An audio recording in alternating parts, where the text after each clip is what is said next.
Ramadan Kareem, Ramzan Mubarak to everybody. Today I want to talk about certain facts that we will have to live with now that some of the restrictions of the lockdown and stay-at-home orders have been lifted, and we in our state go back to work and the businesses partially reopen. So in today's video, we'll talk a little bit about how the life would look like once we start going back to work, once there is more traffic on the roads, once the businesses partially reopen, what to expect, what to do, what are the things that we can do to keep ourselves safe, what are the things that we can do to keep our community safe, and what are some of the things that we should avoid in this critical period of this in this pandemic. So first of all, as all of you have probably seen these numbers, so far about 16,225 cases have been registered in Colorado. The real number is probably more the same because it is much more than this because we have not tested every individual. We have recorded about 842 deaths, sadly, but the good news is that the new cases all across the state are declining. This graph shows the new cases that have been reported in the Arapahoe County. And as you can see, in the last couple of weeks, we see a steady decline in the number of new cases that have been reported despite of the ramped up testing. All these numbers are hopeful, so the state and the counties are moving towards gradually reopening the businesses, reopening the economy, and getting people back to work.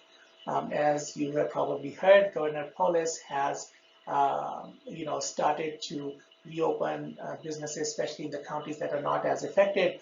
And I just heard that Denver is not going to implement or extend the stay-at-home order beyond May 8th. So you can see that there will be more people in the streets, more businesses will open. And as we go forward, what are some of the things to keep in mind? First things first, let's get some basics straight. The pandemic is not over. All we have done is flatten the curve. That means that we have slowed down the acceleration of the new cases so that the healthcare workers have enough space to treat in case the cases start to increase again. So the hospital capacity is there now. Our healthcare providers mostly have the resources and the space available to take care of the patients if they get sick. The other thing to notice is there's no reliable treatment. Despite of what you heard, the hydroxychloroquine, the remdesivir, none of that stuff actually cures the disease. The remdesivir data is hopeful, but all it does is does not eliminate the virus. It does, for now, just cut the duration of the symptoms down so that you are sick for a lesser amount of time compared to if you did not get any remdesivir. And it's an IV medicine, nothing available in a pill form or as an outpatient on an outpatient basis. So given all those facts, prevention is still our best option to keep ourselves safe and keep our family and loved ones safe.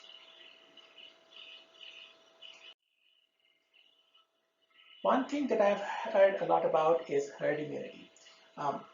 There's been a lot of noise on the internet from some of the media, from social media. Well, what if we get to herd immunity? What if we get enough people immunized, then we won't need to stay at home? So a couple of things to think about it. The herd immunity is that the herd immunity develops in a community when over 70% of the individuals in that community are immunized against an infectious disease. Most of the time, it is achieved by vaccinating those people. Since there is no vaccine for COVID-19, the only way to get 70% of the people immunized is to actually infect 70% of the population of the United States. That would mean you would have to infect 231 million people. Now, the case fatality rate or the rate at which this disease kills people is variable, but the best case scenario is that it is about 0.3%. So 0.3% of the people who get infected will actually die. That would mean if we were to achieve herd immunity, we are looking at 650,000 deaths in the coming 3 to 4 months in order to achieve that mythical herd immunity. So I think that that's a non-issue right now and should not even enter the conversation. What can we do going forward? So this is a very good resource for the community, coronavirus.gov. You can go there and look at your specific business. If you have a small business or if you're going back to your place of employment to see what are the things that you or your employer can do to help keep the customers safe, the employees safe, and keep the business running as well. I encourage everybody to take a look at this website. Basically, you just have to, safety first is the motto. You have to, start your business up by paying full attention to the safety of your customers and your employees. Wear a mask. That I cannot stress this enough.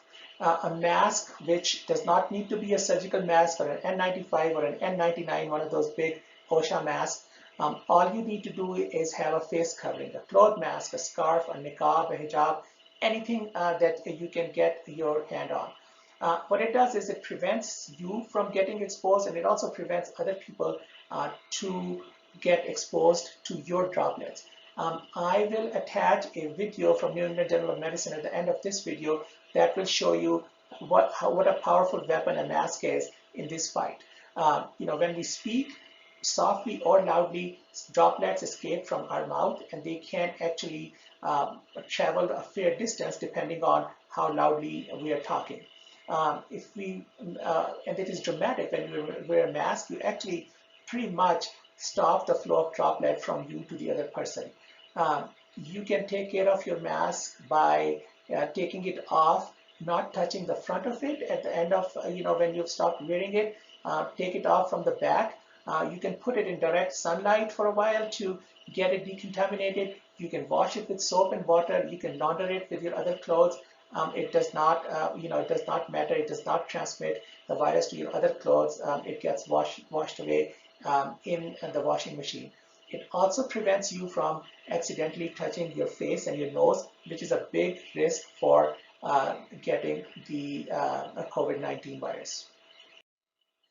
Frequent hand washing with soap and water or using disinfectants, preferably soap and water, as many times as you can do it. Again, all of you have watched this video, 20 seconds of hand washing.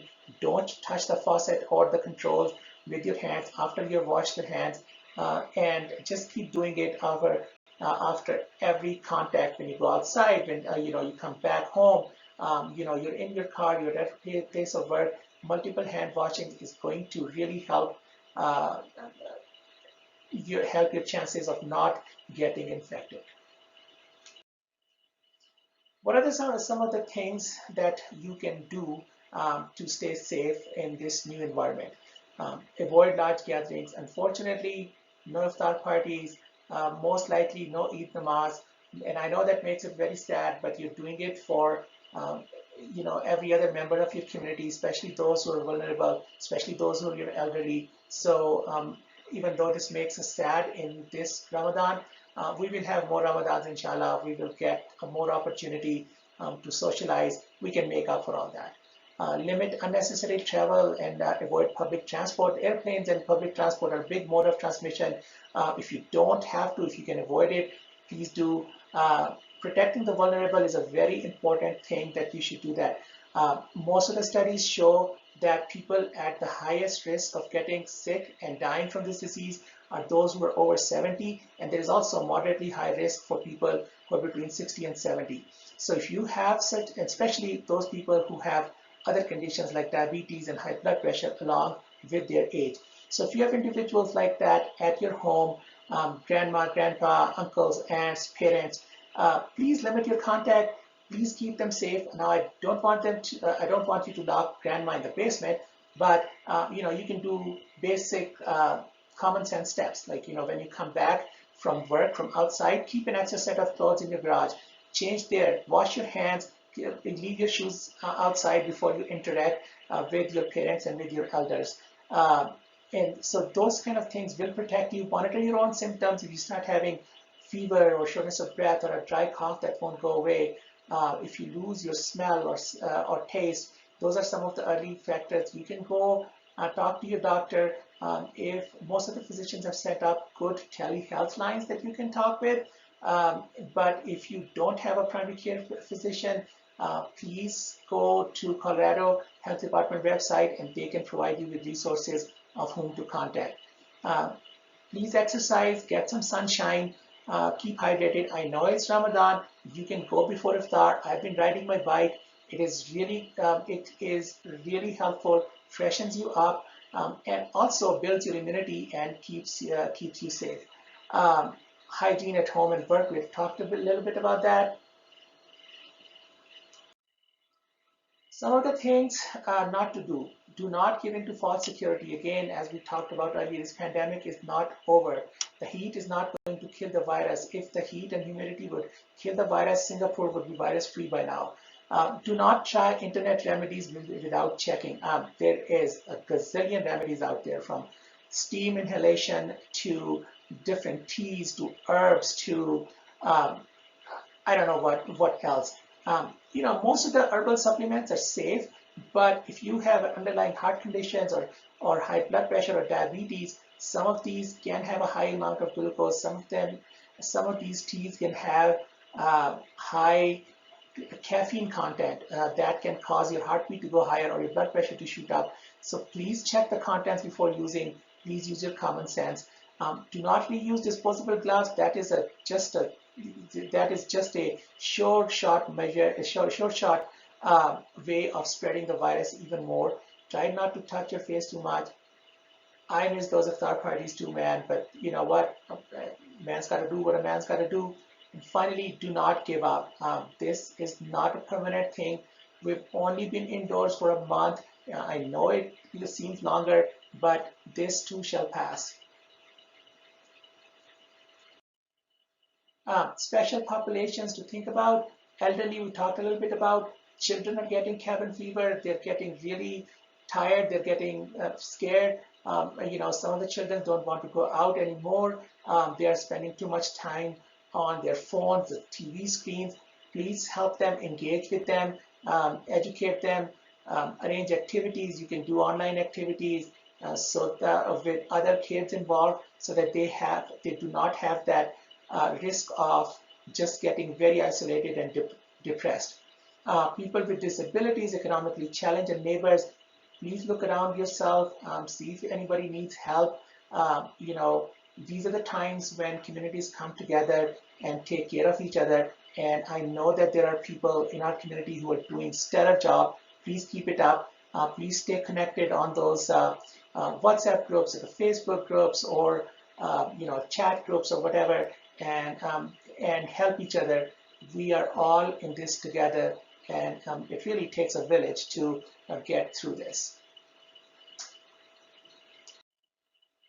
I will leave you with these words from Faz. He is a famous Pakistani poet, wrote beautiful poetry. He wrote this from his sick bed at Mayo Hospital in Lahore, which is where I trained. So it is, doubly emotional for me. So for those of you who do not speak Urdu, I left a translation. But माना कि ये सुनसान घड़ी सख्त घड़ी है, लेकिन मेरे दिल ये तो फकत एक घड़ी है, हिम्मत करो जीने को तो एक उम्र पड़ी है। अस्सलाम वालेकुम।